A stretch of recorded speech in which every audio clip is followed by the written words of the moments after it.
We're here at the AI show at ASU+GSV, and we're here with Adele Smolansky. She's the CEO and founder of Learners.ai, which is taking a really innovative approach to AI, focusing on accessibility for all learners. Welcome. Thank you so much. It's great to be here. It's great to see you here. So tell us a little bit more about Learners.ai. We've talked a little bit on the podcast, but you continue to build it out and you care so much about accessibility and have a great backstory as well. Thank you. Yeah.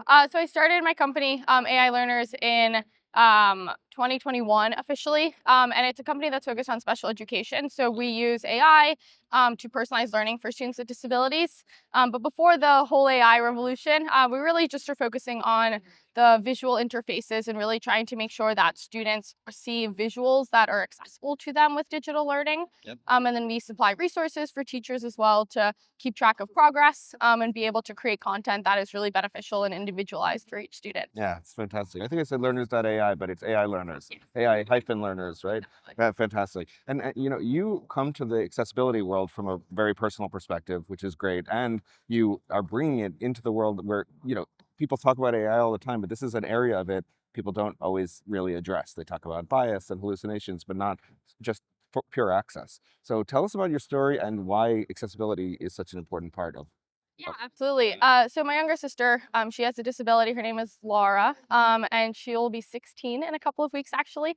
So really exciting to see her grow. But she's really my inspiration for the company. It was mainly during COVID where I was working with my siblings and trying to help out with their education, saw just how hard it is for students with disabilities to physically access digital learning solutions. So she uses something called an eye gaze assistive technology device where her eyes will act as a computer mouse.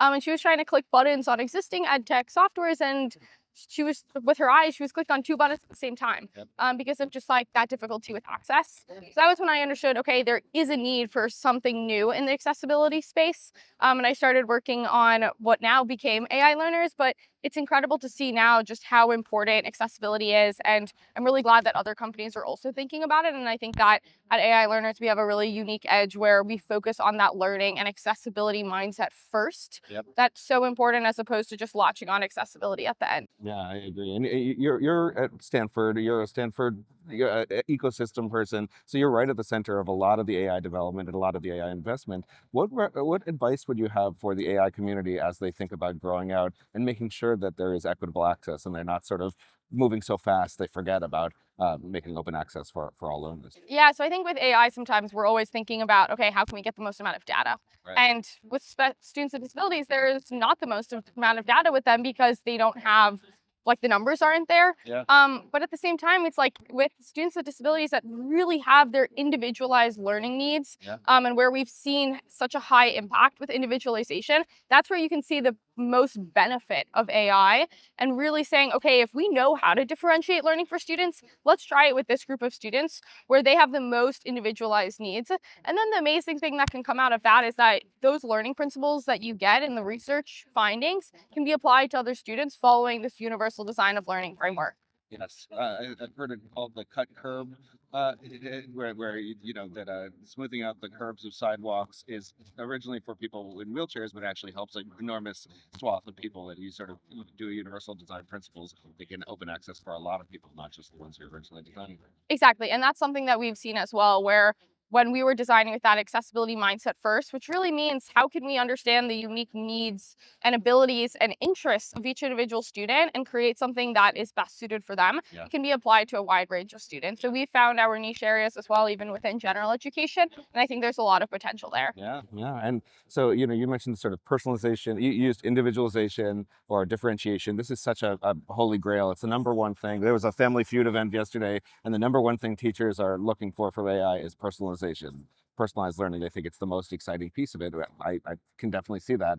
I really like your point about how personalization works differently for different types of students by design or individualization. But it's, being able to individualize learning for students with disabilities who've often been locked out of the traditional education system or the EdTech system in many ways is it's a great place to start, because then you start really thinking about individualization in a much more specific way than the idea of like, oh, the kid who likes sports and the kid who likes music, or the kind of things people always say. How do you see that playing out in the AI world?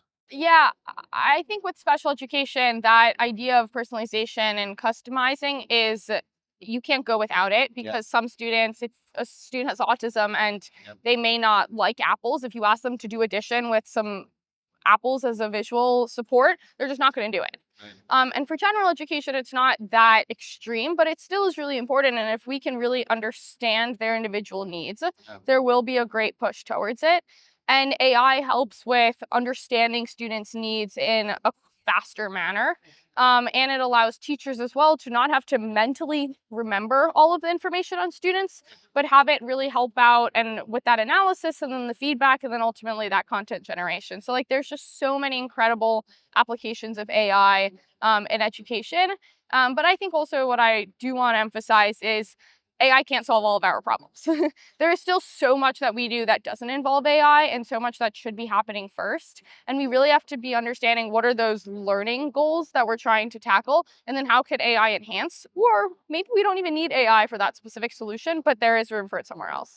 That's fantastic. One thing I've noticed at the show this year is there's a number of IEP solutions. There's a number of solutions that are trying to do like very high level security and compliance for AI tools in schools, so that so that information like IEPs or disabilities can flow into the AI system safely without it being information that private health information basically.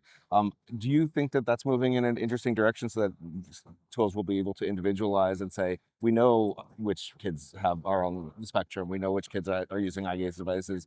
Do you see that coming, or is there still a while to go? Yeah, I think it's really interesting to see how much work there is in IEP writing. There's the company Goalbook that has been really dominant in this space for a while, so I'm interested to see what direction they take. And of course, it's great to see all of the startups that are doing this. We haven't yet got into the IEP space. We'll try to see, okay, like here's the student's IEP goal, so here's what they should be doing based on that IEP goal and giving progress to that.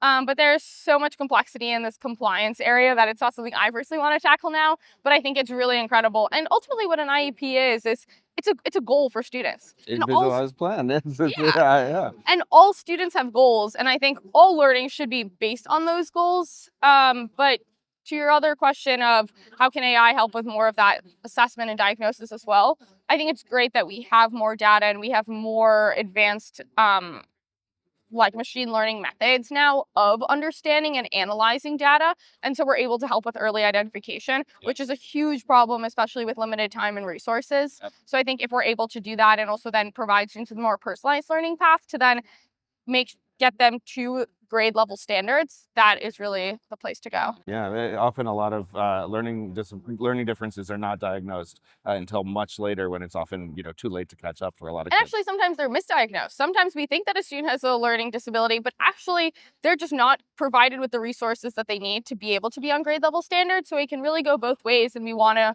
be facilitating learning as best as we can. That's fantastic. Well, thank you so much for being here. This is Adele Smolansky. She's the CEO and founder of AI Learners. Not Learners. She's the CEO and co-founder. Sorry. She's the CEO and founder of AI Learners. Thanks so much for being here with us on EdTech Insiders. Thank you so much for having me.